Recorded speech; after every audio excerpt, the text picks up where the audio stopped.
सिर्फ इसलिए जिंदा है कि मुझे उस पर शक है। एक नई दुनिया तुम्हारा इंतजार कर रहे है। बस अपना ख्याल रखना, वजीर का ख्याल रखना।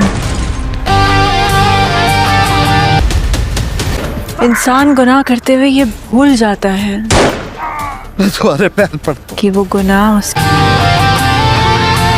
सामने आएगा। वो अभी तक मेरी बहन भी ऐसे ही गिड़गिड़ाई होगी ना।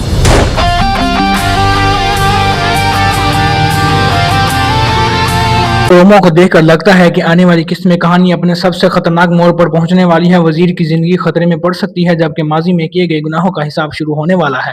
जिस शख्स पर शक किया जा रहा है दोस्तों, उसके खिलाफ अहम सबूत सामने आ सकते हैं और अपनी बहन के साथ होने वाली नाइंसाफी का बदला लेने की जंग मजीद शिद्दत अख्तियार कर सकती है।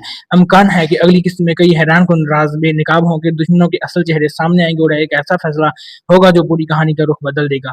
अब सिहान को लाला मार देगा, क्योंकि सिहान जो है उसने लाला के बेटे को पहले ही कत्ल कर दिया था। अब लाला उसको सिहान को ढूंढ रहा है कि वो किस तरह उसे मिले और वो उसे कत्ल कर दे। ये बहुत संगीन मामला होने वाला है दोस्तों। हम अगली किस्त एपिसोड नंबर 35 और 36 में ये चीजें देखने वाले हैं, क्योंकि सिहान जो है वो अब छुप कर वार करेगा और लाला की साख को नुकसान पहुंचाने की कोशिश करेगा। लेकिन लाला जो है वो बहुत खतरनाक है और इस हर चीज का पता है कि सिहान कब उस पर हमला करेगा। हम देखने ही वाले हैं कि हमारे चैनल को सब्सक्राइब कर दें और बेल आइकन को भी दबा दें। किस्त नंबर 35 और 36 के बारे में आप सब लोगों की क्या राय है कि क्या सिहान लाला को मार देगा या लाला सिहान को मार देगा? मेरी प्रेडिक्शन के मुताबिक लाला जो है वो बहुत खतरनाक है और वो अपना बेटे का बदला लेने के लिए सिहान को कत्ल करवा देगा।